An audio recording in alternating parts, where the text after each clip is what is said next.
country, we have the freedom to vote, so thank you for coming out today. A couple of things, the restrooms are outside to the left in the other building if you need a restroom. Also, I want to apologize for parking. I understand there were some buses coming in and buses leaving. I had no control over that, so I apologize. Appreciate you getting here. I want to introduce some of our elected officials that are here this evening. First, Congresswoman from District 1, Tobin-Kirkpatrick, thanks for being here.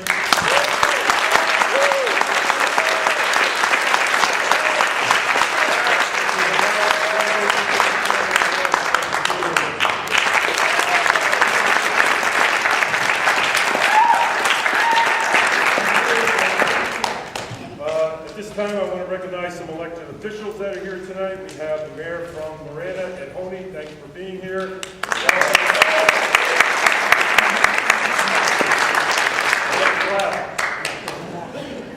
Council members Patty Comerford and Cal Magori, thank you for being here. I also want to thank our sponsor tonight, Firehouse Subs. Thank you for being here. And I also want to introduce our timers, Don from Up and Running Computer Services. Don, thank you. And Brian Wexman from Firehouse Subs. Time, it's my great pleasure to introduce a great friend and who is the CEO of the Greater Oro Valley Chamber, Dave Perry.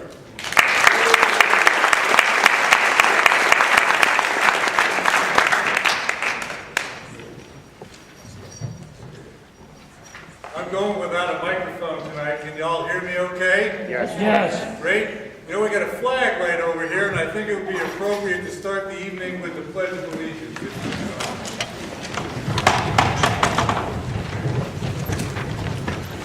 I pledge allegiance to the flag of the United States of America and to the republic for which it stands, one nation, under God, indivisible, with liberty and justice for all. Thank you so much. I want to thank the good folks here at Mountain View High School for hosting us this evening.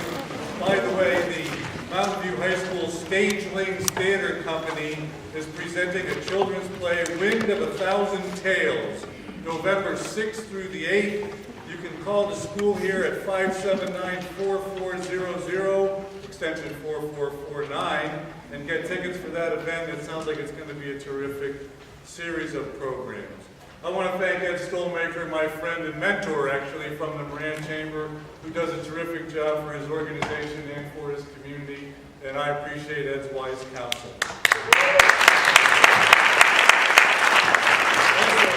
Ed has the really cool tablecloth here that I have envy for, and someday we're going to get one of those too. Also, again, our sponsors, Firehouse Subs, open in Marana and Tucson, soon to open in Oro Valley, I might note. Most of all, I want to thank you all for being here, first of all, and I want to thank the candidates for putting themselves forward in what can be an exhausting, grinding, sometimes indelicate process. You know, we complain about politicians all the time. I personally do not do it because I can't think of an alternative. We need people to run for public office. They have to take that risk, make the sacrifice, and put on their thick skin. So how about giving it up for these people?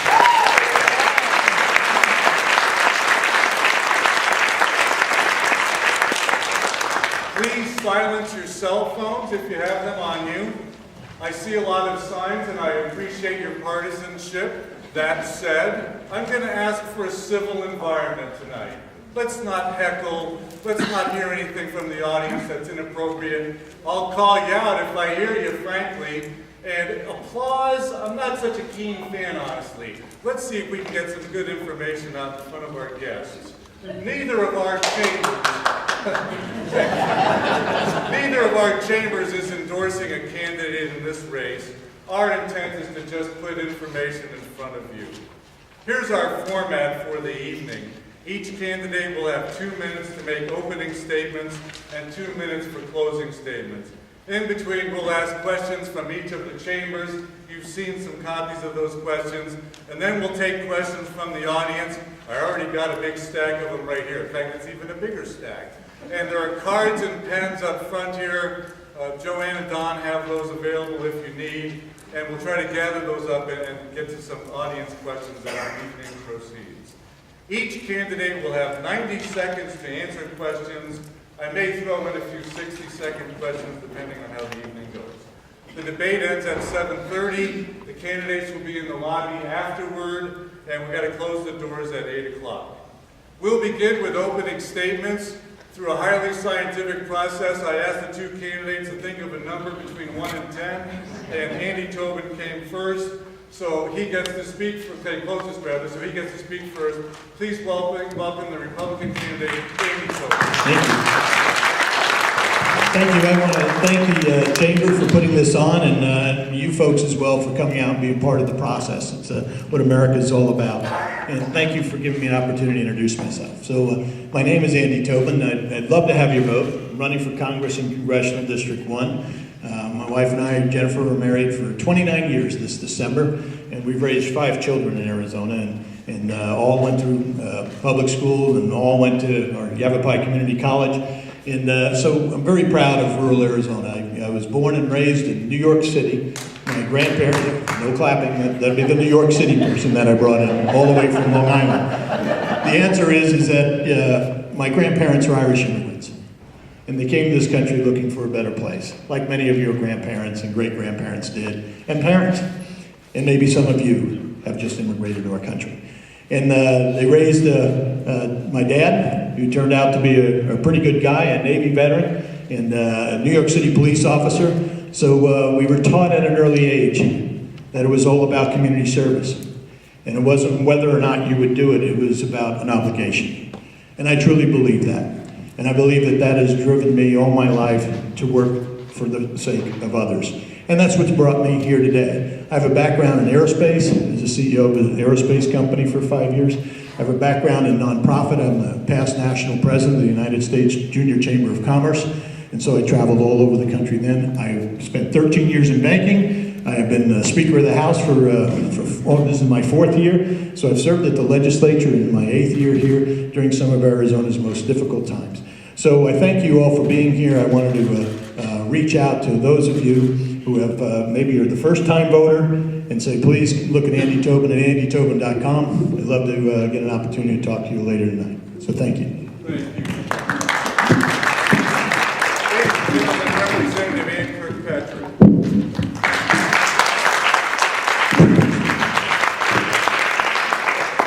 I'm Ann Kirkpatrick. I was born and raised in this district. I was born in the timber town of McNary. My mother's family were Republican ranchers in the area, and my dad's family were Democratic businessmen. So I always say growing up in a bipartisan household made for interesting dinner conversation. But at the end of the day, we were all family. That background and experience has helped me in my legislative work, where I have a long record of working in a bipartisan way to get things done. I have came from high school, Blue Ridge High School, down here to Tucson as an undergrad. Also got my law degree here. Taught school in the Tucson Unified School District for 2 years, and also worked in the Pima County Attorney's Office. And so I've been all over this district, and I know I've talked with many of you tonight about how diverse it is. But there are 3 things that unite these districts, and these are my 3 top priorities. The first is I have a vision for building a diversified, strong, stable economy in not only our congressional district, but all of Arizona. And so jobs is my top priority. Second is taking care of our veterans and making sure that they get the benefits that they deserve. And I know there are many veterans here tonight, and thank you for your service. My third top priority is getting results. And so that means that I'm looking for good ideas. I don't care whether they're Democrat, Republican, Independent. We just need to solve the difficult problems that our country's facing. Thank you, Ann.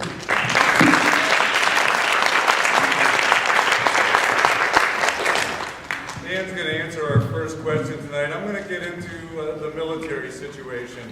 Every day in the paper, on TV, we read and hear about ISIS. I'd suggest we sit, honestly, if we could.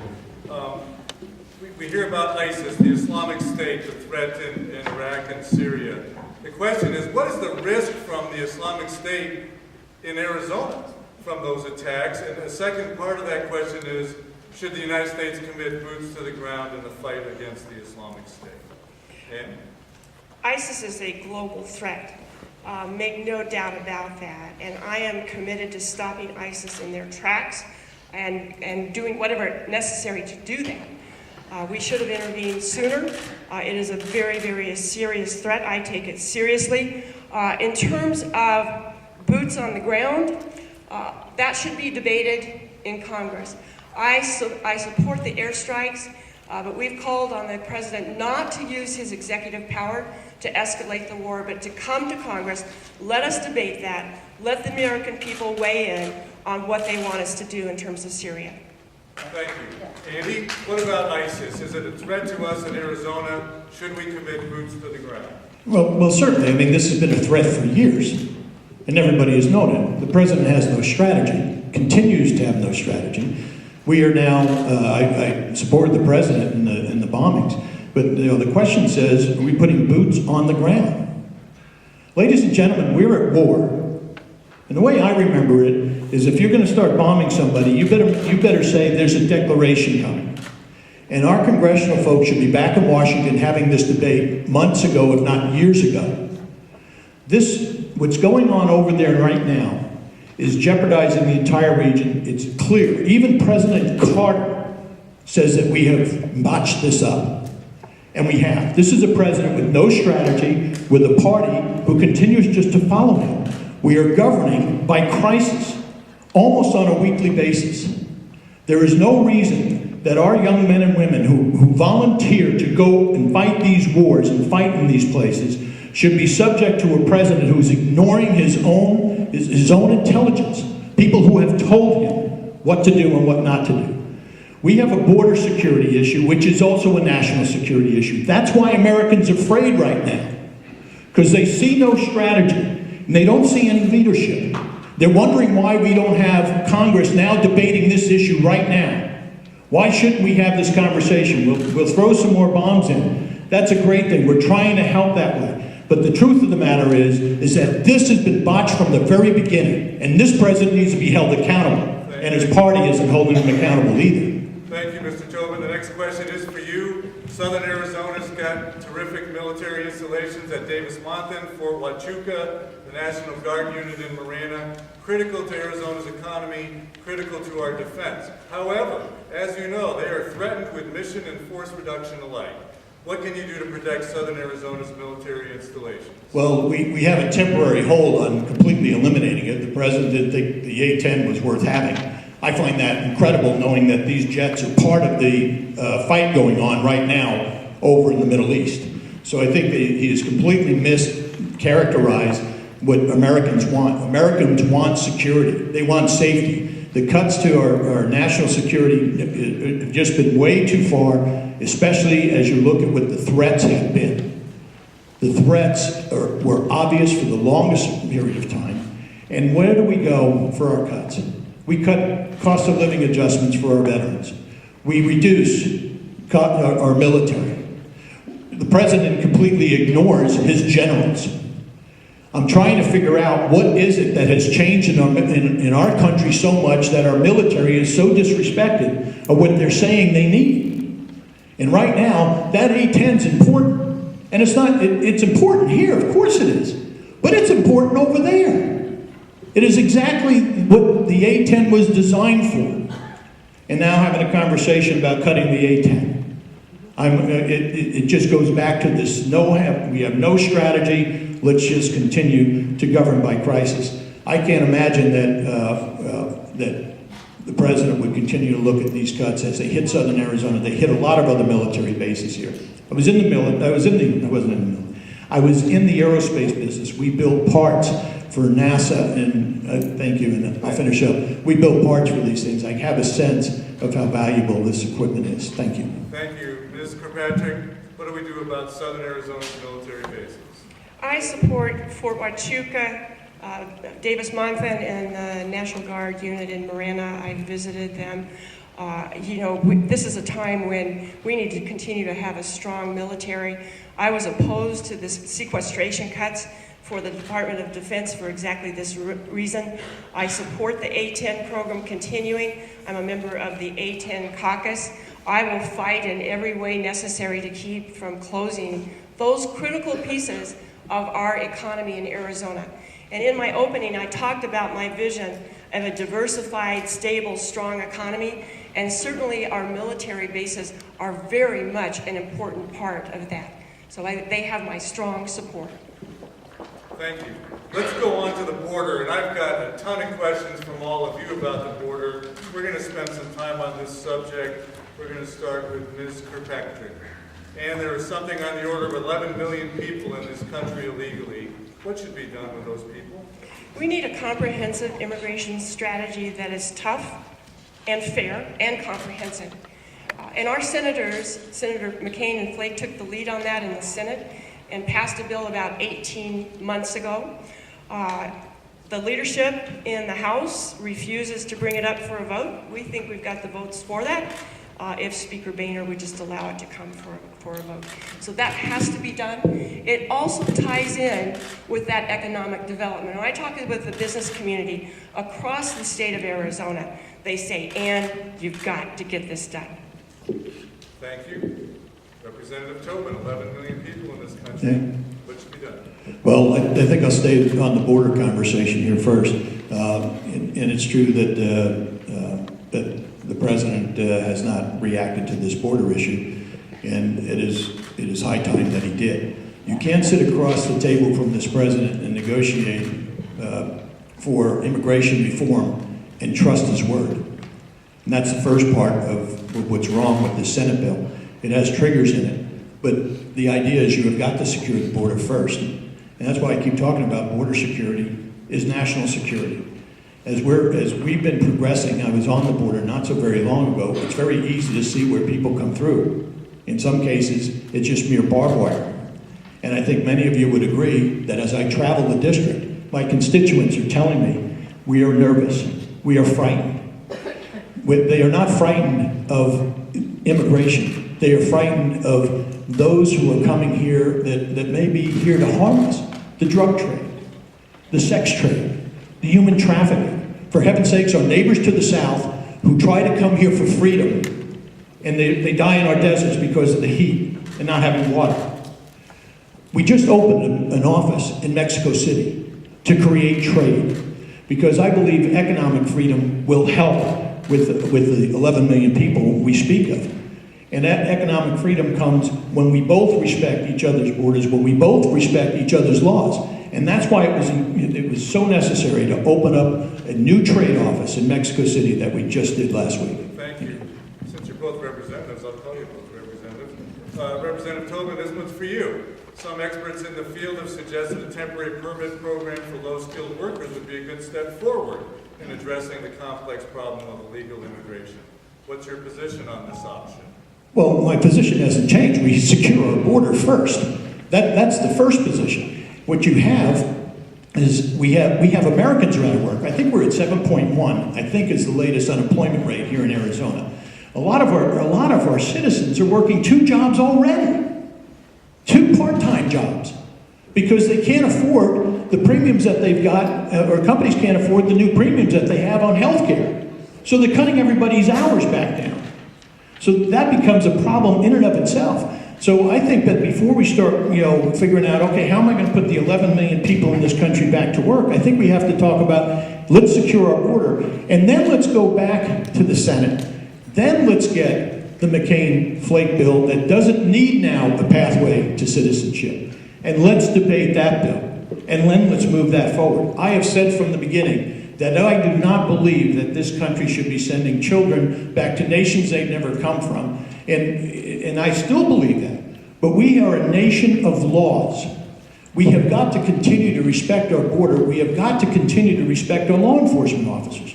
I'm endorsed by almost all of the law enforcement groups. And as part of the APA, the Border Patrol Union is part of that. They've endorsed me. They know how important that is.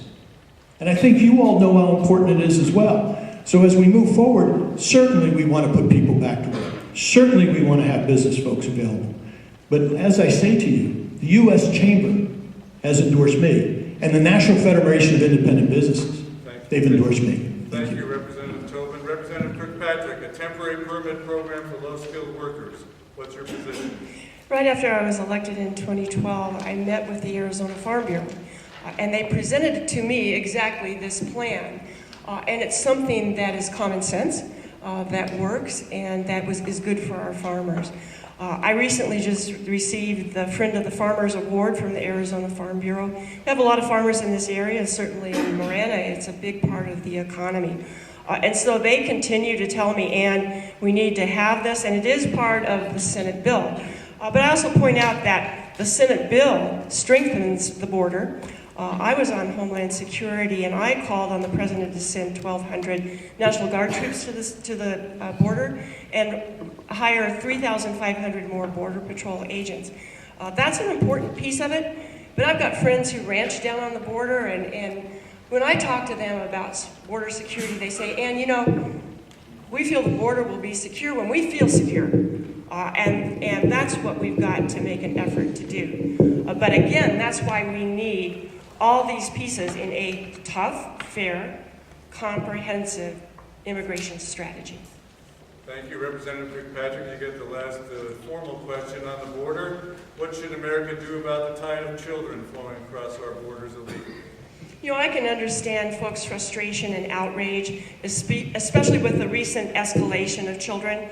But again, it goes back to the need to have a tough, fair, comprehensive immigration strategy. Representative Tobin, children across the border, what do we do? Yeah, well, there needs to be a little bit more than comprehensive strategy. You need to have leadership, for heaven's sakes. I mean, these children come from Central America through our neighbor to the south, Mexico, and nobody says anything? Nobody says a word. These children, are they not in danger on their way over? Was that so inhumane to watch these children show up at our border? I was appalled. I came down to Nogales. I went to tour the facility right away. Of course, Homeland Security knew it was the Speaker of the House and figured we wouldn't want to let him in. But I share with you that those children, I am so thankful that at least they came to a country that made sure that they were fed and made sure that they were clothed, made sure they had inoculations. But the truth of the matter is that this system is so broken. You can't tell me that the president doesn't know these children were on their way. They were on top of trains, folks, coming here. How dangerous is that? How dangerous is that? There's not another country who opens their arms like America does. Not another one. But we shouldn't be taken advantage of either. And we put a lot of money into some of these countries in Central America. Maybe those dollars should be better used to make sure that these children are safe and clothed and housed there. Right there. And that's a conversation that I think should be happening internationally. But again, it's a lack of leadership. It's this crisis management every week. What's coming next week? Who's to know?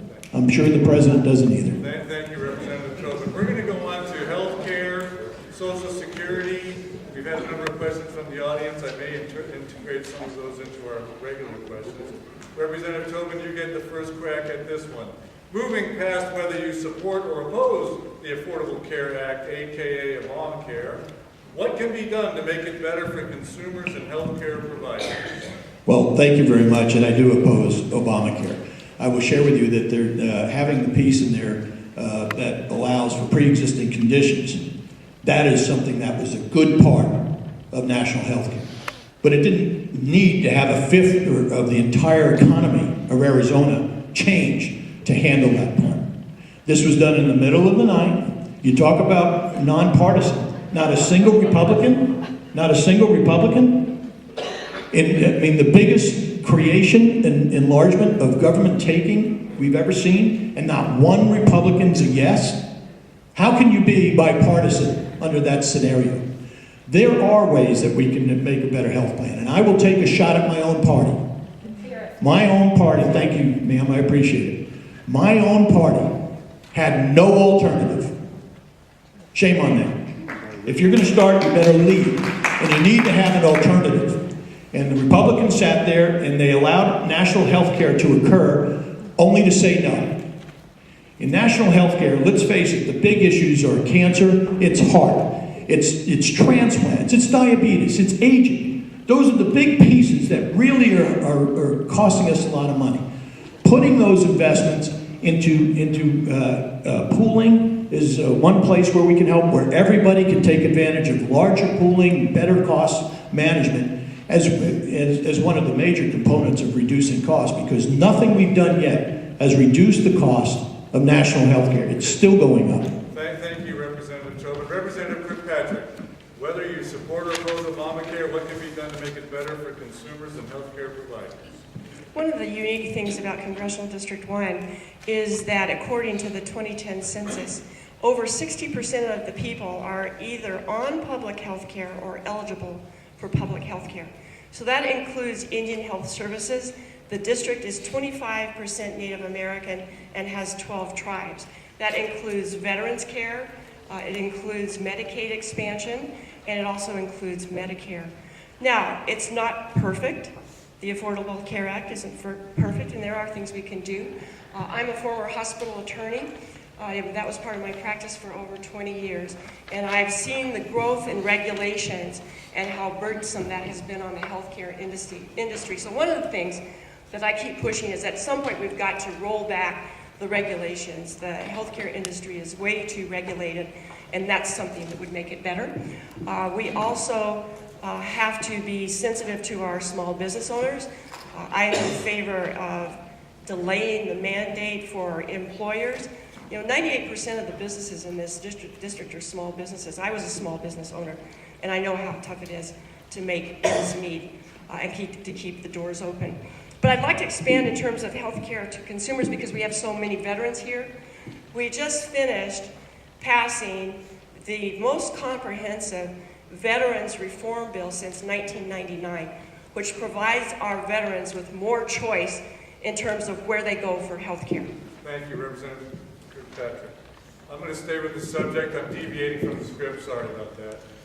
Representative Tobin, you just said that you're critical of your own party for not having an alternative to the Affordable Care Act, aka Obamacare. Elaborate for us a little bit more. What should the alternative look like? What should it be? Well, that's what I was describing for you, that we can create pools and go after the large mechanisms that drive our costs. Let's face it, this is how Obamacare was sold. If you like it, you can keep it. If you like your plan. If you like your doctor, you can keep that too. Don't you remember that? We're going to save $2,500 a family a year. They said that too. Then it is $2 billion into a website. $2 billion for, which isn't done, by the way. It's not even finished. So maybe that can go into the pool. Maybe that can help some folks in diabetic conditions, or maybe that can help some of our aging costs. Maybe that's a good start. You know, this national health care system is driving our jobs away. It is not bringing them in. This idea of where leadership comes from, this is what you get when you pass things without having a bipartisan conversation about it back in Washington. They could have passed a number of things. They could have passed immigration reform at the same time. Who would have stopped them? But they didn't. They could have balanced the budget, or they could have passed a budget. How hard would that have been? They had the White House, the Senate, and Congress. So how hard would those things be? Republicans do need to step out. And where we can create pooling, and where we can drive the cost down, are a very integral part of how we can help better make health care affordable. Because it's not more affordable to our children and our families. Thank you, Representative Tobin. Representative Kirkpatrick, you've heard some elaboration on your opponent's position. What comments do you have? Well, I support the Affordable Care Act, and it was the best thing for this district, as I said, where over 60% of the people already have public health care or are eligible for that. But we need to continue to look at ways to improve it. But I will tell you that every day I encounter people who say, thank you so much for that. I was at a wedding over in your area, Indy, in Prescott, last summer, and the father of the bride came up and had tears streaming down his face, and he said, Ann, He says, I'm a Republican, and I thought that was a bad idea, but I have to tell you now, thank you so much. I wouldn't be here at my daughter's wedding if you hadn't passed the Affordable Care Act, and I support you. Thank you again. One of the questions from the audience has some relevance, I think, to the subject. We're all seeing and reading about Ebola. The question, and I think Representative Kirkpatrick, you get the first chance at this. Do you think we are doing enough to protect Americans from Ebola? Should we ban travel from Ebola-infested countries? Ebola is a serious threat. We know that. We are not doing enough in this country to stop it, and I think that banning travel has to be one of the options on the table. But I also think that the screening has to be done from the African state of origin, because I believe in the Texas case, that man flew from Africa to Belgium and then Belgium to the United States. And so I believe that we've got to really have the screening at the point of origin, because they can touch many different airports in this day of international travel. Thank you. Representative Tobin, are we doing enough to protect Americans from Ebola? Should we ban travel from Ebola-infested countries? Well, we should certainly look into it. I mean, you know, in the past, when we've had diseases, we have managed a way to have some controls over them. This disease is so contagious that I think we already should be having those conversations about banning international flights, at least for a period of the incubation period at the very minimum. And I think those things should already have happened. You know, I'm kind of surprised that the president, with all the executive orders he's reached out and done, he hasn't thought that one might have been a good one. So I think there are some of those things that we could be doing. And as people are coming in, watching for the obvious is one thing, but it was interesting because my wife said, well, they're looking for, you know, a fever. Well, a lot of people do have fevers, and I'm concerned about how full, whether we have the capacity to control it if it gets out of control more here at our airports. So I think we need to go ahead and seriously make an effort at curtailing, if not making sure that more folk, those flights just don't come in at all. Thank you. Representative Tobin, you get the first crack at this one. We read widely that the federal Social Security system will become cash-strapped in the future. What should be done now to avoid that uncertainty? Should ages be raised? Should the federal government increase the income limit for maximum Social Security contributions? No, thanks for that question. Well, our seniors should be nervous, and those who are about to be seniors should also be nervous. You just had almost a $1 trillion cut in Medicare.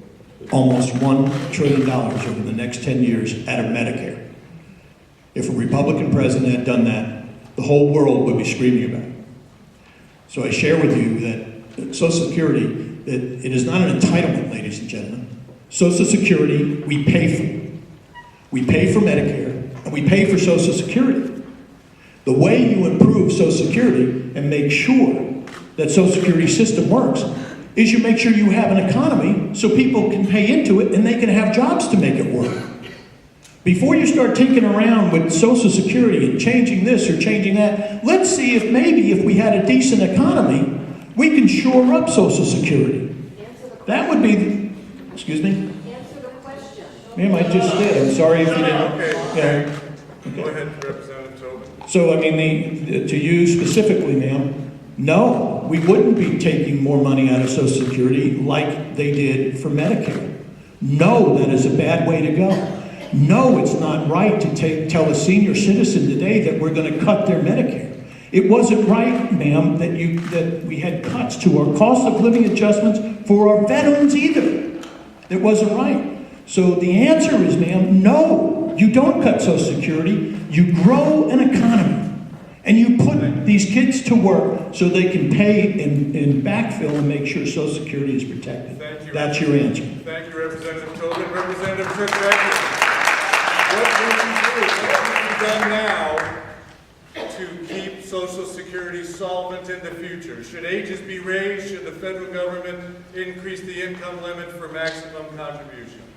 I'm fighting to protect Social Security and Medicare. I opposed the Ryan budget that would turn Medicare into a voucher system, and I just want to mention that the cuts to Medicare that my opponent mentioned have been debunked so many times that I've lost count. But the question's about Social Security, and there are things that we can do. My first term, I sat on a bipartisan congressional commission.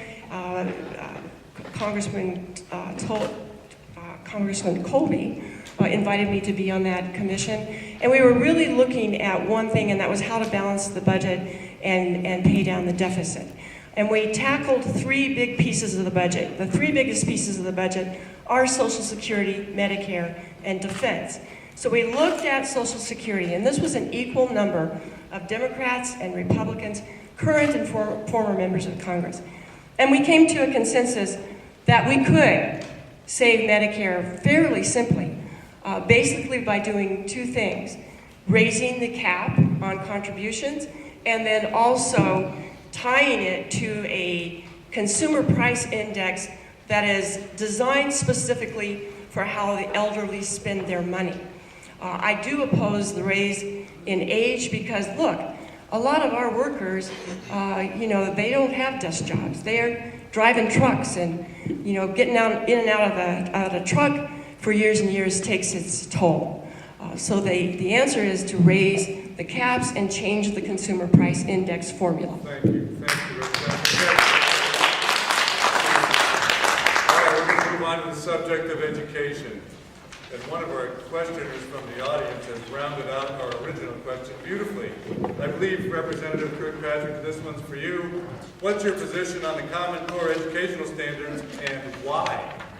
Well, let me just first talk about, again, another unique characteristic of this district. This district is primarily federal and public land, which doesn't contribute to the funding of our educational system. So our rural schools depend a great deal on impact aid, on secure rural schools, and in the program called payment in lieu of taxes. And so those are federal dollars that come in a unique way to fund these schools in a district that doesn't have much private property. Now, Common Core is standards, and we all know that Arizona's education system is at the bottom of the barrel. And we really need to put our focus on what do we need to do to improve education in Arizona.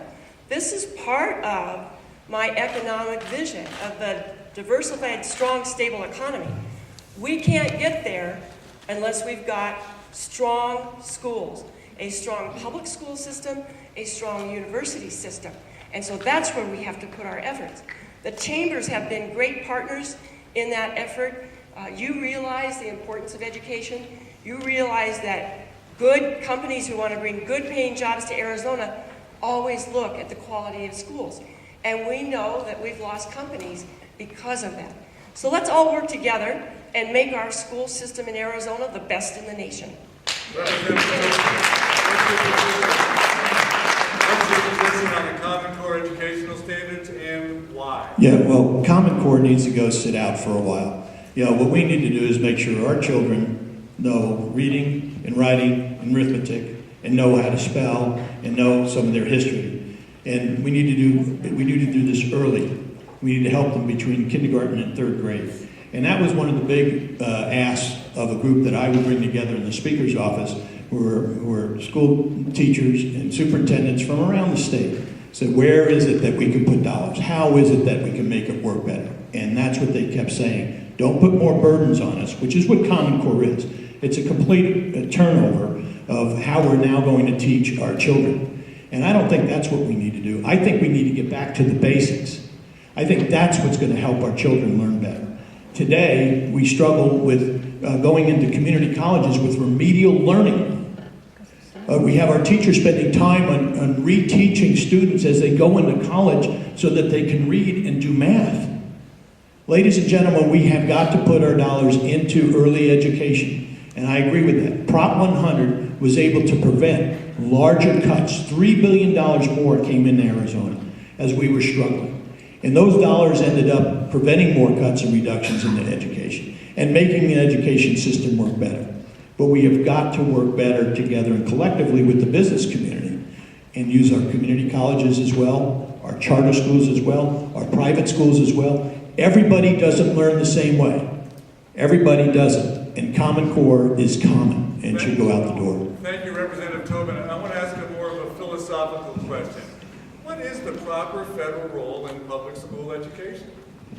You get to go first. To me, thank you. I think what should happen is the Department of Education back in Washington should block grant the dollars that they have coming to them right now and send it to the state superintendent of public schools so those dollars can go right into the classroom. Let's clear up all the bureaucracy. Let's clear up the extra paperwork. Let's block grant those dollars so they go in the state school superintendent's hand so they can immediately get to the early graduate or to the early students. I was Educator of the Year for the Arizona School Board Association. I was Educator of the Year for the School Superintendents Association. I was Educator of the Year for the School for the Blind and the Dyslexic. I stood up for bond issues for Coconino Community College, even after our governor vetoed that bill. I stood up for JTEDs, the Joint Technology Districts. Those are fundamental because not every student goes to college, and not every student should go to college. There are other avenues for students who can learn, you go to places like Holbrook, where they have a body shop. You should see the work they do. This is where we are giving children and their parents alternatives to just the standard education process out there. And it's not something new. When we were younger, they called it shop, where we learned some things. So I think the answer is let's get back to some of the basics. Let's get the federal government out of the way. And let's move forward so these dollars can find their ways into the classroom, into those rural classrooms especially, because the distance that we travel draw a lot more expense in rural Arizona. Thank you. Thank you, Representative Tobin. Representative Kirkpatrick, philosophically, what is the proper federal role in public school education? To understand Congressional District 1, you have to realize the huge role of public lands in this district. We have the Grand Canyon, but we have 12 national parks and monuments that don't contribute to our school funding. That is the reason why federal dollars for Head Start, Impact Aid, Secure Rural Schools, payment in lieu of taxes are so critical. But the Republicans in Washington insisted on sequestration, which was across-the-board cuts to critical education programs in our district. And that is really, really hurting our rural schools. But we also need to encourage young people to go into teaching. I just read that the Casa Grande Unified School District just hired 11 teachers from the Philippines.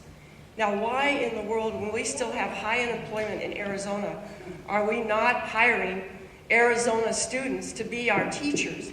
And I was a teacher here in Tucson, so I understand how critical it is. But we have to work together, again, at the federal level and the state level, to make sure that funding our educational system is a top priority, and so we can, again, build that strong, stable, diversified economy here.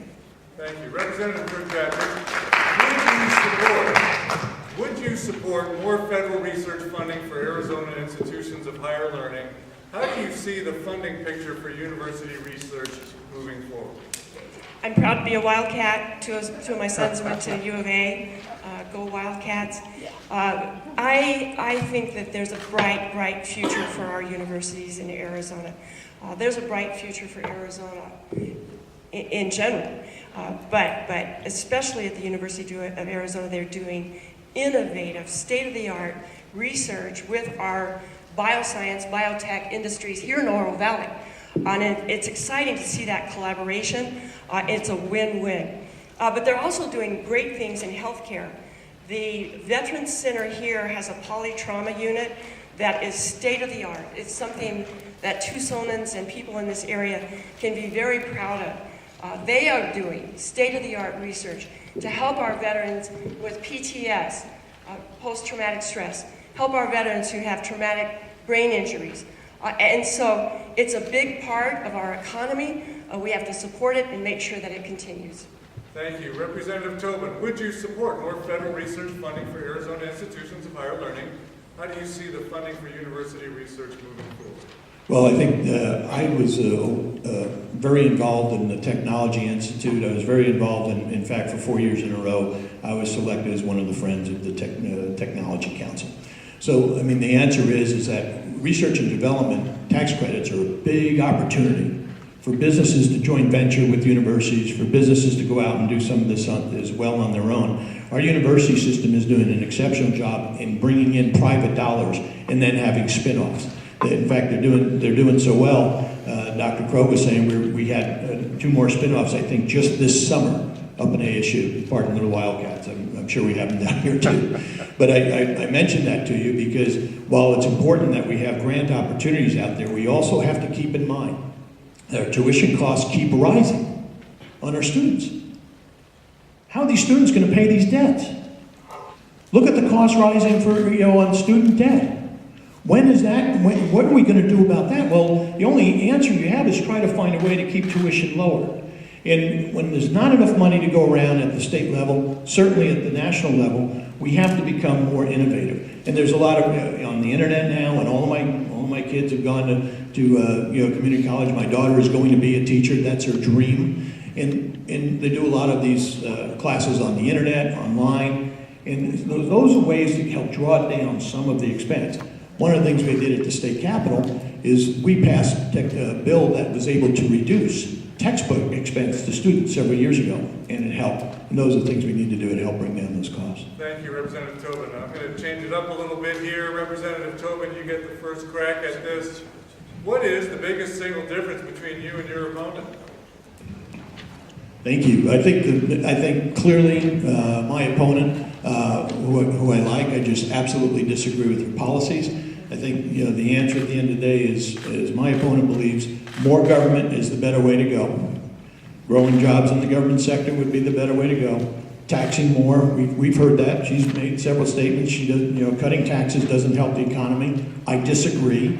I think that reducing the government's input into our system is a better way. It takes businesses, gives businesses a better chance. When we had the greatest crisis in Arizona with our economy, the first things was we stopped regulating. You heard my opponent say, well, we need to stop this regulation. I almost wanted to hit myself on the forehead. Yes, we want to stop these regulations. There's a reason. Even Democrats are figuring it out. It's draining our businesses. They can't go further with capital. So as we move forward and we see what are the reasons you make a change, ladies and gentlemen, think about this. Over the last 6 years, are we a safer place? Most people believe we're not. Is our military stronger? Most people believe we're not. Are our borders secure? Most people believe we're not. Do we have less debt today than we did 6 years ago? Certainly we do not. So for all of these reasons, my opponent and I have a big disagreement. Those reasons and more. Thank you, Representative Tobin. Representative Kirkpatrick, what's the biggest single difference between you and your opponent? To understand this district, you really have to live in it, and my opponent doesn't. His policies are a clear indication of that. He fought Medicaid expansion. We just got numbers that 21,000 people in this district just enrolled under the Medicaid expansion. He defunded education to a level so low that the Supreme Court and the courts in Arizona have said it's illegal. In the height of the Super Bowl scandal over the Fiesta Bowl, he refused to ban gifts at the legislature and called the gift ban silly. And in this last session, he slammed through the legislature the very discriminatory bill 1062 without having hearings, without hearing from the chambers, without hearing from the business communities, and it almost cost us the Super Bowl. His policies are wrong for this district, and they're wrong for Arizona. Talk about money for a minute. Representative Kirkpatrick, you get to field this one first. Name 3 places you cut federal spending and why you make those cuts. It's very important that we cut the deficit and that we balance the budget. The deficit has been cut by 70%. The next step in reducing that is creating jobs and getting people back to work. But the budget process is also a constitutional duty of Congress. And there are three things we can do. First, we have to look for efficiencies. We have to make government institutions more efficient. I was just talking with a gentleman before the debate started about what we can do at the VA.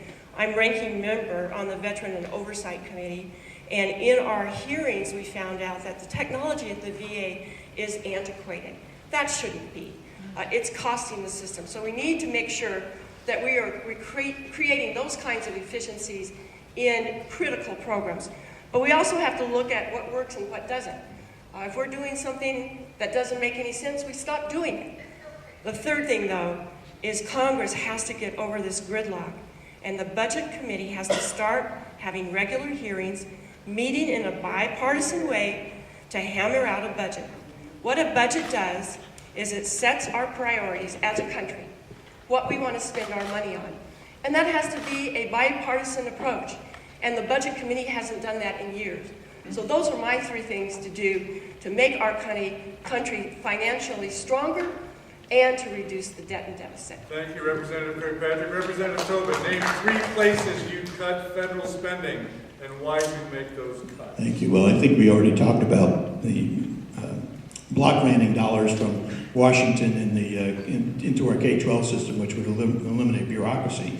Maybe we shouldn't have grown the IRS to go track down Americans in these very difficult times. That might be another place where we can cut. As you look at the EPA, the EPA is growing. Maybe the EPA doesn't need to grow so much. Maybe we need to shrink that and start turning a lot of the effort over to the state organizations and their own departments of environmental quality. Those are things that can help. You know, we just heard a story about Andy Tobin saying, this lobbyist money. Folks, if you haven't been watching the TV and seen who has all the lobbyist money, it's not me. So, but you are here, but I will share with you that if they're so good at trying to figure out where all the money is going, at least we have it all disclosed. My opponent has clearly got a lobbyist trail full of dollars. My money in my last campaign, my state legislative campaign, what did I do with the balances that were left? They know it, but I never mentioned it. And I never mentioned it because I never believe in doing that. $14,000 we gave to Wounded Warrior. $5,000 to the 100 Club. Helped the VA hospital in Prescott back then because they needed wheelchairs. And then we put the rest of the money into VA parade. Maybe some of the lobbyist money that we're talking about didn't end up in Andy Tobin's hand. Maybe it ended up somewhere else. Thank you. Thank you, Representative Tobin. Representative Tobin, would you ever vote to raise taxes? When and why? Well, I already did vote to raise taxes. Prop 100 was critical for Arizona's survival. It roughly became $1 billion a year. And that's what saved us from making further cuts that gave us a chance to move up.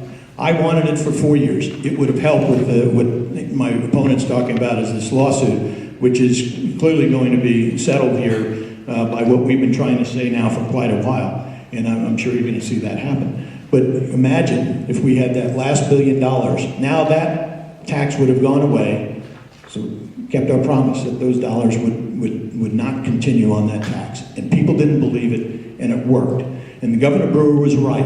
And I stood up and supported him in front of the chamber themselves after they made me Legislator of the Year and say, we have to go down this road and we have to be able to pull Arizonans up and give them a chance. You can only cut so far. I'm a believer in that. I'm a pragmatic person that can go back to Washington, D.C. and truly work across the lines. We were able to then give raises to our highway patrolmen for the first time in over a decade. We were able then to be able to put dollars into highway money that we had been taking out of highways for years. We were then able to put more money in the child services program that you see them attack me on daily, hourly, on the TV, when the fact is that we have 3 times more money going into our children's resources today than we did in 2005 when my opponent finished her last full term. So yes, we do have an opportunity to raise taxes, and when you do it, you should do it right and make it temporary. Thank you, Representative Tobin. Representative Kirkpatrick, would you ever vote to raise taxes? When and why would you do so? 98% of the families in this district are middle class. I do not support raising taxes on the middle class, and in fact, I supported the largest tax cut for the middle class in history. However, I do think that millionaires and billionaires should pay their fair share. And I do think that we should close tax loopholes for companies that are outsourcing jobs to foreign countries. One more question before we go to your questions, and this one's actually from the audience and it fits the subject. Representative Kirkpatrick, our government spends more money than it brings in and it borrows to pay the bills. How would you propose to reduce the national debt? Well, it's something we have to do, and we have to first start with reducing the deficit. Now, the deficit has dropped about 70%, but the answer is getting our economy back and growing. That's really what we've got to do. Now, Arizona's at a critical stage. Arizona's facing a $500 million deficit this year and $1 billion deficit next year. And so we haven't done such a great job here at the local level either. But it is a critical issue. I am dedicated to it. I support a balanced budget amendment. Thank you. Representative Tobin, what do we do to reduce the national debt? Well, we've got to get our priorities and actually have a strategy. There is no strategy right now. When the Democrats controlled everything, if my opponent wanted to go ahead and have a balanced budget amendment, and I'm sure they could have passed that and nobody would have complained. There's no balanced budget amendment. 25 years ago, when I was national president of JC's, the Junior Chamber of Commerce, I went to Washington, D.C. and met and worked with President Reagan and then President Bush for a balanced budget amendment because I was so appalled we had billions of dollars in the hole on our current budget. They haven't passed the budget in 6 years. They haven't passed the budget in 6 years. The idea of saying it's okay, it's getting better because the deficit's getting lower is only because they've got a tax that they cut. That's why. They cut Medicare. And they taxed. That's where those resources are coming from. Where do we go next? Who, out of all of us here in this room, did you ever think that just before my opponent arrived, we owed $10 trillion? Now we're at $18 trillion. Does that sound like reducing the deficit is working? Does that sound like somebody who wants to balance a budget?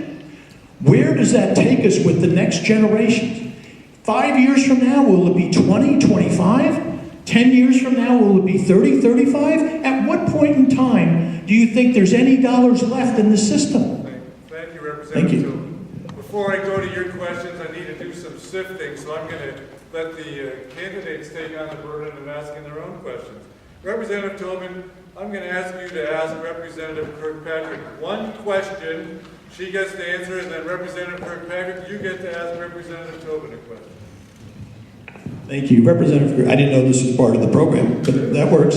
Spontaneity. So I think what I would ask is when you had the opportunity, and your party was in charge, and they could have passed immigration reform, and they could have passed border security reform, and they could have balanced the budget or at least passed one. Why did you not make that happen?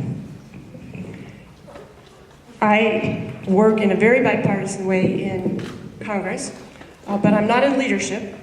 And in your leadership and my leadership sometimes aren't able to work together to get things done.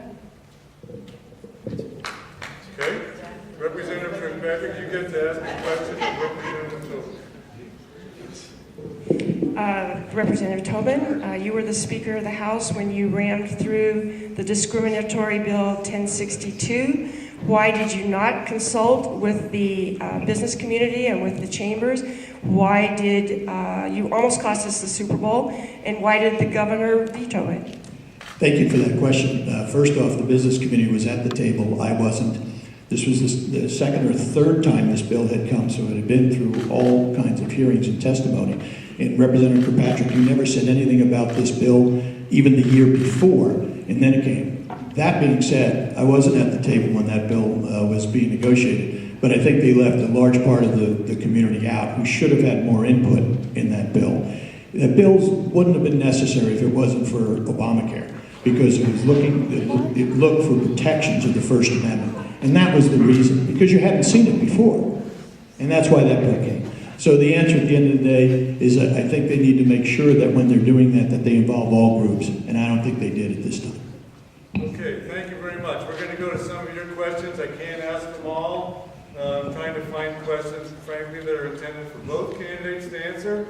We'll start with this one. And I believe that Representative Kirkpatrick would answer this question first.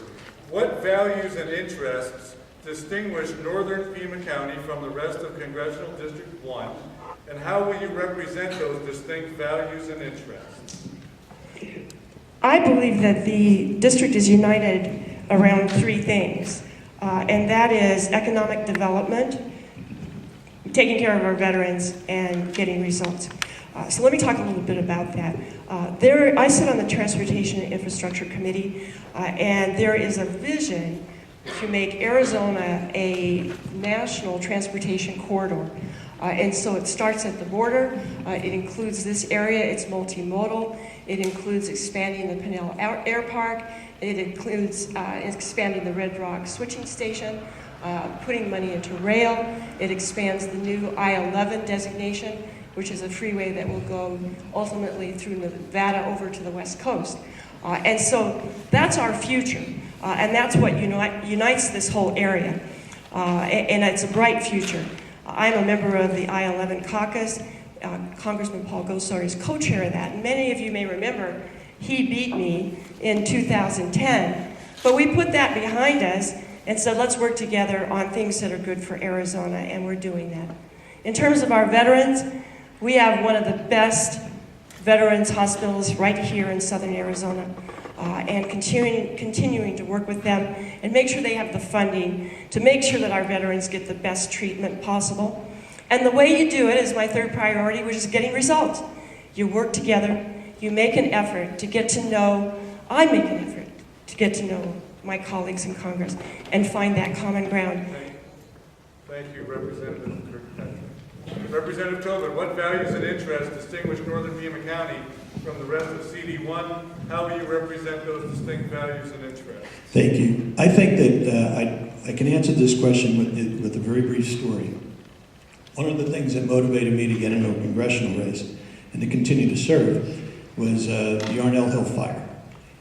After the president waved his hands and didn't do anything for that community, I visited many, many times. And I love what they said. And it's special for rural Arizona, and it's special for Congressional District 1. They said, that's all right, Mr. Speaker. We know you tried. But here in rural Arizona, we don't want their help in Washington. We can pull ourselves up by our own bootstraps, and we can make things better, and we can fix it. And I thought about that, and that is the breadth of the history here in Arizona, and certainly the history in Congressional District 1. We are so diverse, whether it be mining or manufacturing, or Native American communities, or small retail businesses, or larger cities and communities, or a tiniest of towns. And everywhere I go, they speak to them. They just said, please get government out of our way.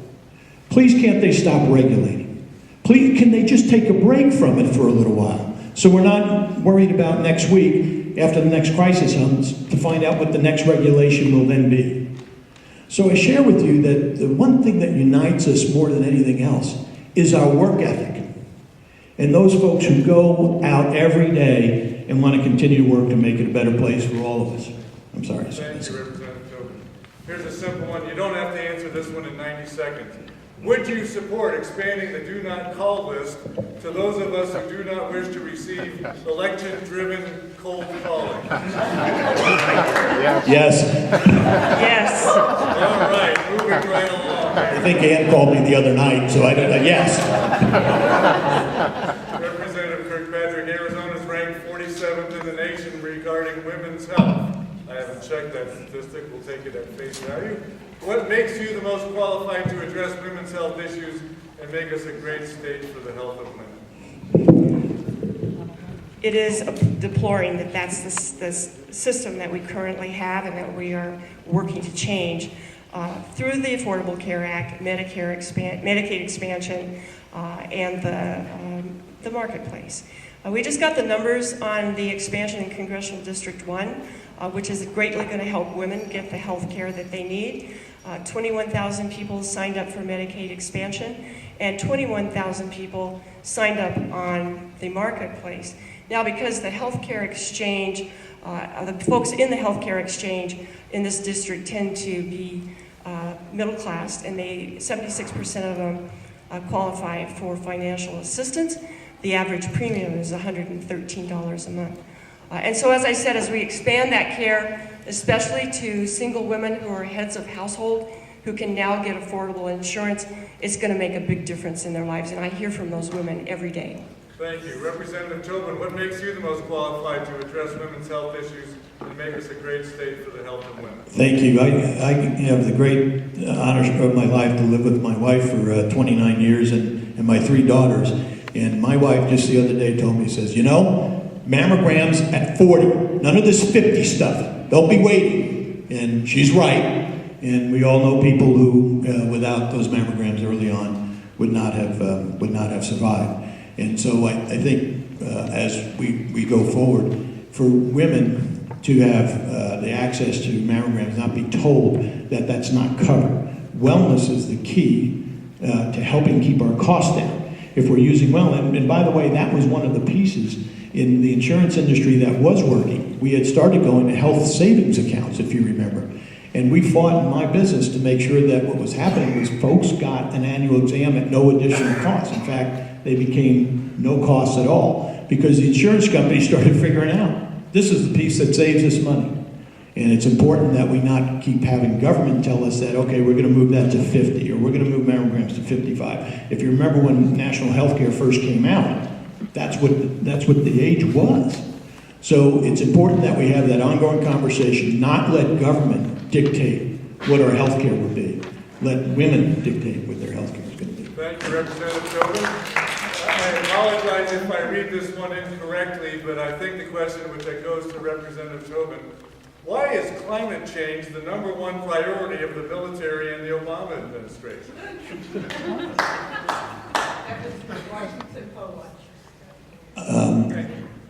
I don't know. First off, man pollutes, man should clean it up. That's my opinion. I'm more concerned today about our veterans who have been so mistreated. I'm more concerned today about a country who is in such trouble and deep concerns with their debt and in deep concern over their borders. That's what's driving me mostly today. I hadn't read that article, so I apologize. But where we've polluted, we should clean, and short of that, I don't know what else to say to that question. Thank you, Representative Kirkpatrick. Why is climate change the #1 priority of the military and the Obama administration? Well, I'm on the Transportation and Infrastructure Committee, and we hear from the business community. They have a huge concern about climate change and the impact that these major ferocious storms are going to have on our infrastructure. And so last year, we worked in a very bipartisan way to pass the reauthorization of the Water Resources Reform Development Act. And I was talking with a gentleman here who's on one of the subcommittees that works on that, and it's called, the acronym is WRDA. But it really, after Katrina, we focused our efforts on what do we need to do to protect our water infrastructure in this country as a result of what's happening with climate change. And so we worked in a bipartisan way. We passed a major national bill that is going to redevelop our ports. It's going to bring hundreds of thousands of good-paying jobs to the country. It also has a huge impact in Arizona. So we have floodplains in Arizona, and we saw that we had a lot of flooding this summer. We are working with the Army Corps of Engineers to mitigate those areas so our small businesses don't have to buy flood insurance, and they can use that money to hire additional employees. So it's a big issue across this district. Thank you. Let's see, this one's for Representative Kirkpatrick, and it's a statement as well as a question. Special interests, labor, and big corporations seem to have a voice in our federal government. What are you going to do to help small business? We are dying a slow death from ever-increasing regulation. Well, I think there are two parts to that question. I think one is about money and politics, and ever since the Supreme Court made its ruling in Citizens United, we've seen millions of dollars, and especially in this congressional district, being spent by outside dark money groups who want to influence an election in rural Arizona. I support campaign finance reform. I am a co-sponsor of a very good campaign finance reform bill that we passed into Congress. That we introduced into Congress, and I will continue to work on those efforts. But quite honestly, until we can remove the dark money and the special interest money from politics, this is the system that we're going to have. That's a top priority. I think it's a threat to democracy to have dark money that we don't even know where it comes from. We don't even know if it comes from people in this country influencing our democratic process. Thank you. Representative Tobin, again, special interest, labor, and big corporations seem to have a voice in our government. What are you going to do to help small business? We are dying a slow death from ever-increasing regulation. Thank you. That's a great question. Of course, the National Federation of Independent Businesses have endorsed me. Of course, they've known me for many, many years. What we've done to help them is decrease commercial property taxes, enrich our research and development tax credit, decrease the corporate income tax rate, created the quality jobs tax credit, established a deal closing fund, and that was just the first year. Then we phased down capital gains, we increased the carry forward for net operating losses, we expanded renewable energy tax credits, we improved on Section 179, which is for depreciation. The reason I'm sharing this with you, because I shared with you earlier that we went to Mexico City to open up an office. I would have liked to have been there a little bit sooner, but Arizona's tax structure was not competitive. We were not competitive. Today, under the new tax structure that we're in, we are competitive with Texas and California. Austin, Texas, and Long Beach, California, we are a better investment here in Arizona, whether it be $10 million or a $50 million capital investment, because of what we've done. The problem that we have is our businesses, as they're coming, and we are growing, but we're not quite there yet, they keep asking the question, what's the cost of water going to be? What's the cost of power going to be? And they keep looking at the Navajo generating station. They keep looking at that place that puts the water in the canal and saying, isn't that going to drive up our costs? Isn't that going to drive up the electrical costs? And those are very critical, and those are what's hurting us right now as far as expanding and bringing in more business here. So the federal government has to get their foot off our throat so Arizona can better recover. Thank you. A question about the size of government.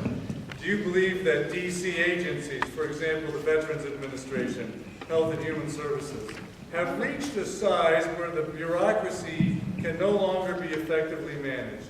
If you believe that, what will you do about it? Let's see, I believe Representative Tobin gets that one first. Well, I think the very first thing we can do is, as the economy has been difficult on all of us, especially small families and small business owners, you sit around a table and you make some of those tough choices. And we did that in Arizona. So the first thing we did was we passed a regulatory moratorium. So we would give businesses some time off from what I figured we were a 100-year-old state anyway. Maybe we could just stop for a year or two. So that was the first thing we did. The second thing we did is we put a hold on job growth. So we did not hire. We put a job freeze on. At the same time, we were looking at not being able to make payroll. And I'm not talking a week or 2 weeks. I'm talking, right away. At the same time, the state had an ad in the Republic on the back page talking about all these jobs that come to the job fair. We need to get realistic.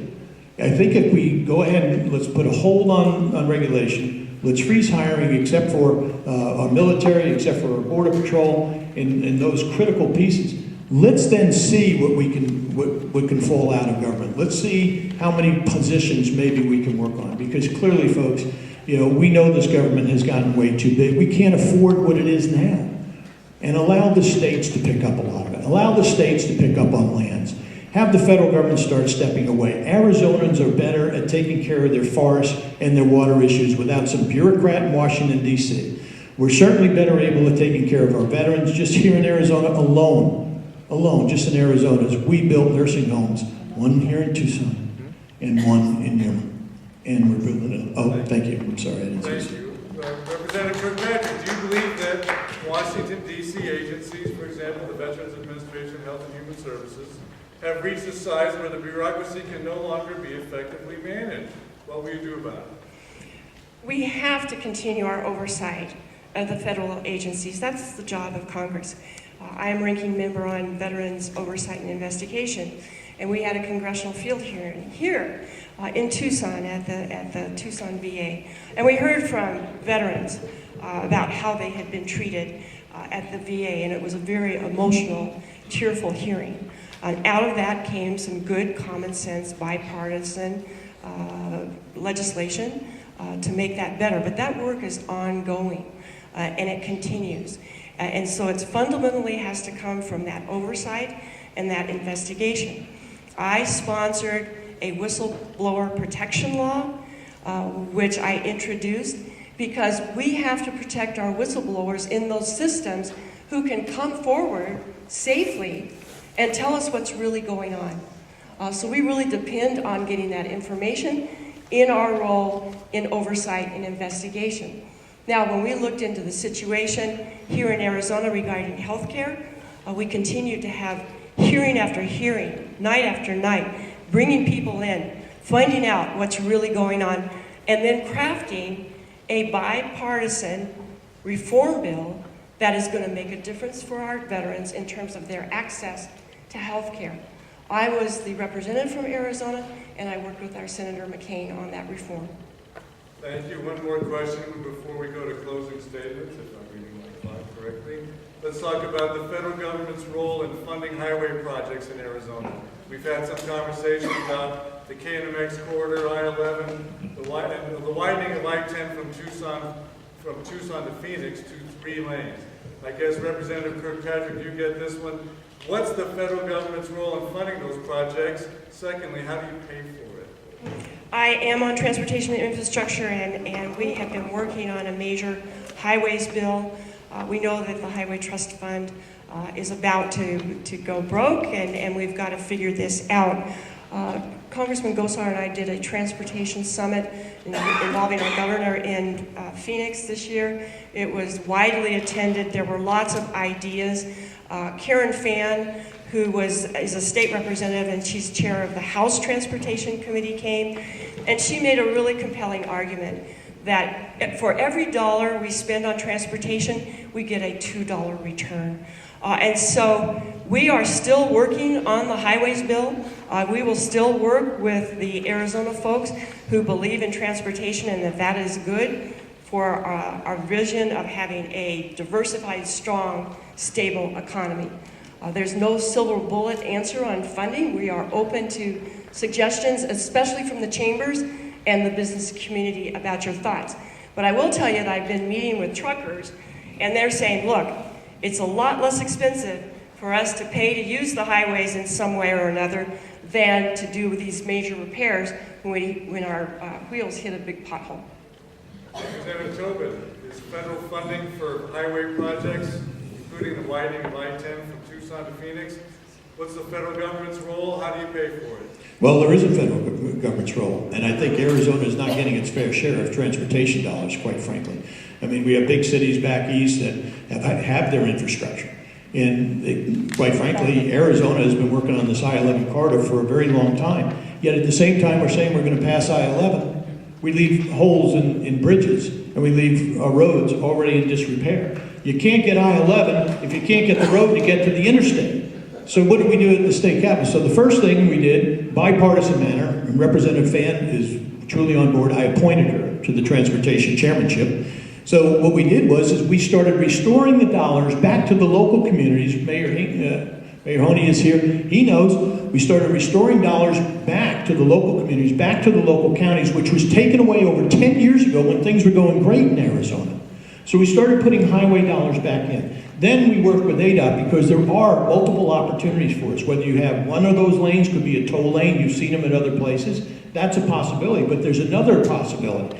How about we have intersections that can become taxing districts in intersections, so wherever the intersection would be, then we would have a service fee in that area to fund that overpass. That will get us some way there. Plus we have the business community and owners of the land who would be able to then donate some of that property back to us, so that gives Arizona a place at the table. We can say, this is what we're putting up.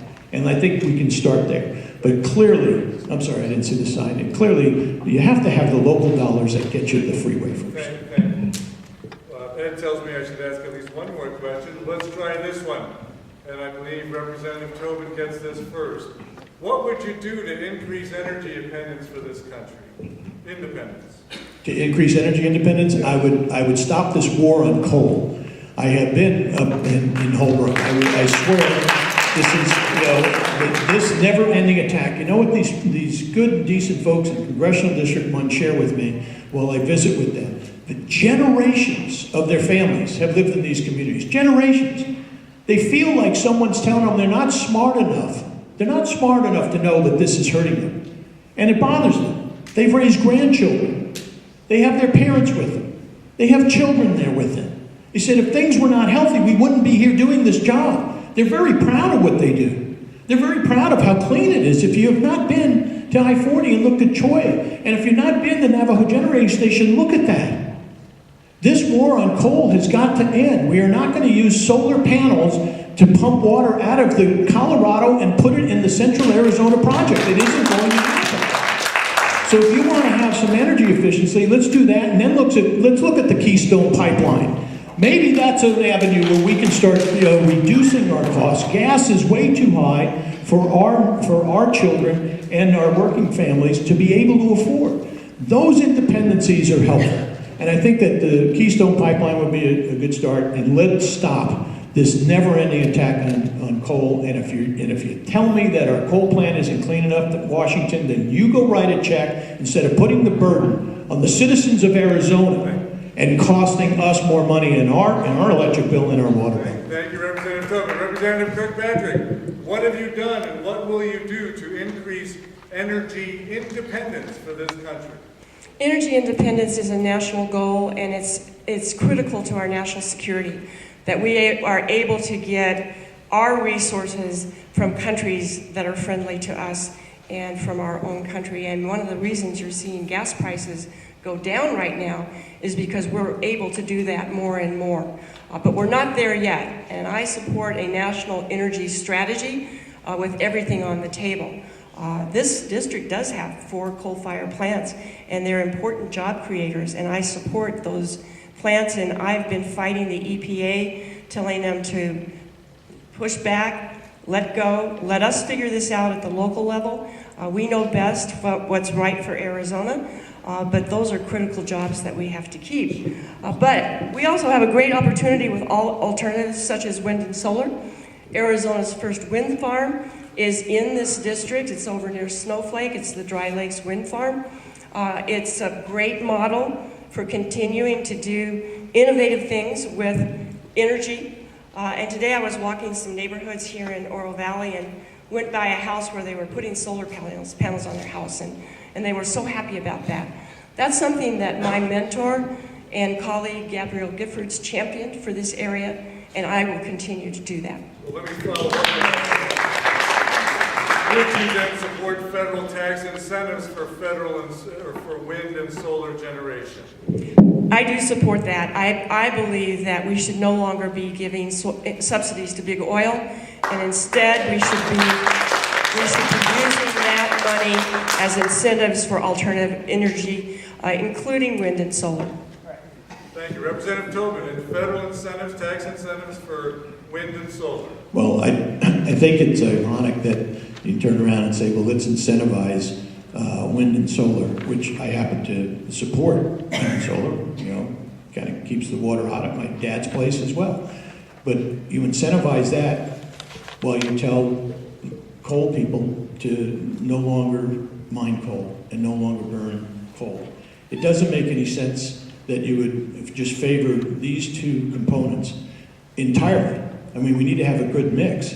We need that's what certainly we would need to have a good mix. But at the end of the day, if we're going to continue to incentivize them, and what is that doing to get the grid better? And that is my deepest concern, that we don't have enough power to move those small electrical components further down the line. And I'm very deeply concerned that if we don't look at significant power sources that are coal and our generating station, that is going to cripple any opportunity for us to find these other patterns to be better. Thank you. Ladies and gentlemen, my clock says it's 7:24. We're going to go to closing statements right now. Representative Tobin will get 2 minutes first. He started. Representative Kirkpatrick will get the last word. So, Representative Tobin, your closing 2-minute remark. Thank you. Thank you. And can we stand this time? Yes. Okay, good. Listen, I want to thank the chamber, and I want to thank you all for coming on out and being a part of this. Reason I'm running is I'm going to be a grandpa in March. First time I'm a grandpa. And we are not turning over a better nation than the one that I got from my dad who's living in. We all know this to be true. You can't say that we have 18 trillion in debt and things are getting better. No one believes, nor do I, that the border is secure. Nobody believes, nor do I, that our military is in a better place and are respected. Ladies and gentlemen, we are watching our greatest generation leave us. We know these people. They made the world safe. They fought for freedom. Our children, this generation that's here today, are our next greatest generation. They're the next ones. We need to give them a fighting chance. It's not right what we've done, what we've left them with. You know this is true. Listen to the comparisons. They both went to places they've never known.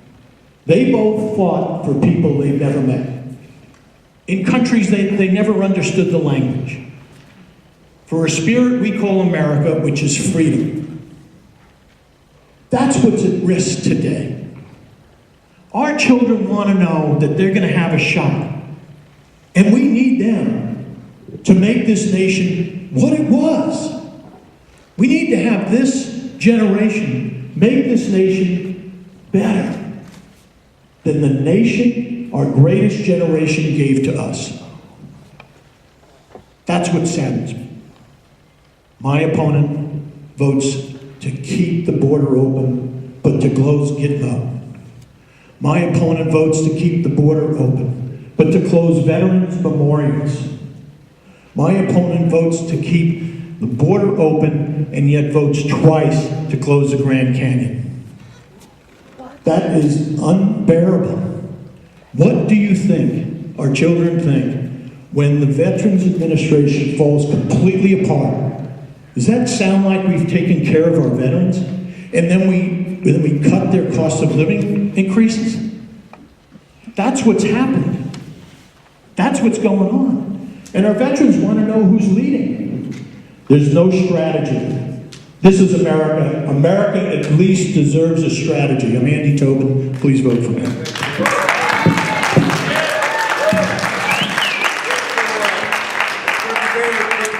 get your 3-minute closing remark as well.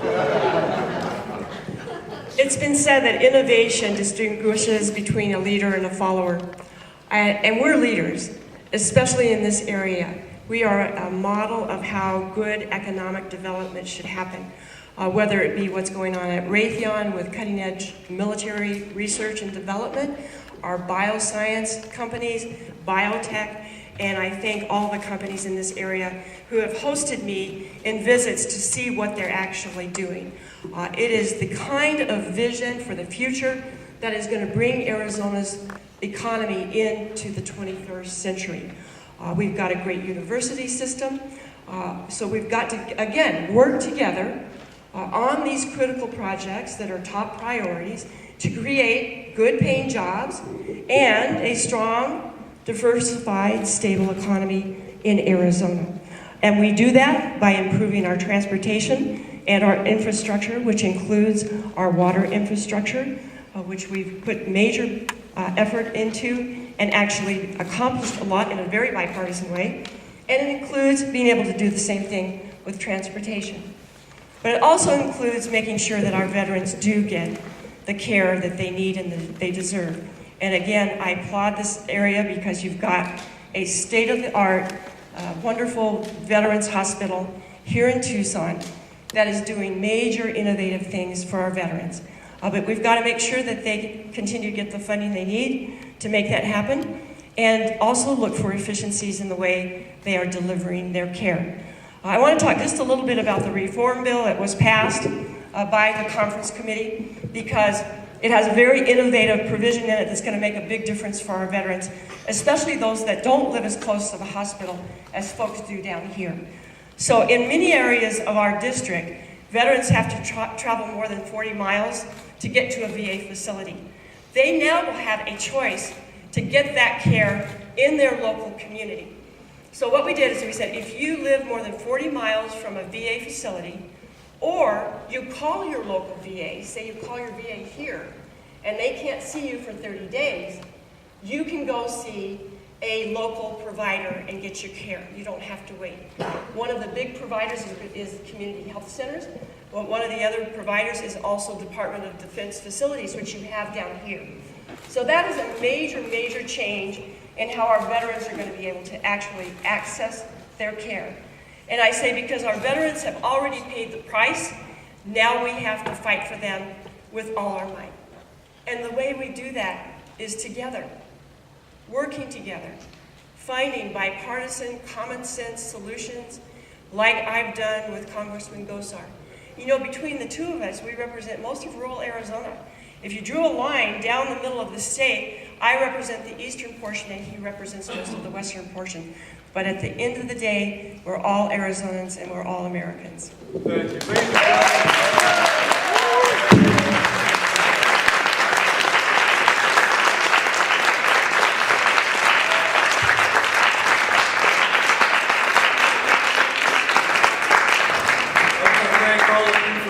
Tonight, I want to thank our timekeepers, Don and Joanne here, Ed and the folks at the Marina Chamber, Firehouse Subs, soon to have 3 locations. One more thing, it's great to be an American. Exercise your right to vote. Thank you.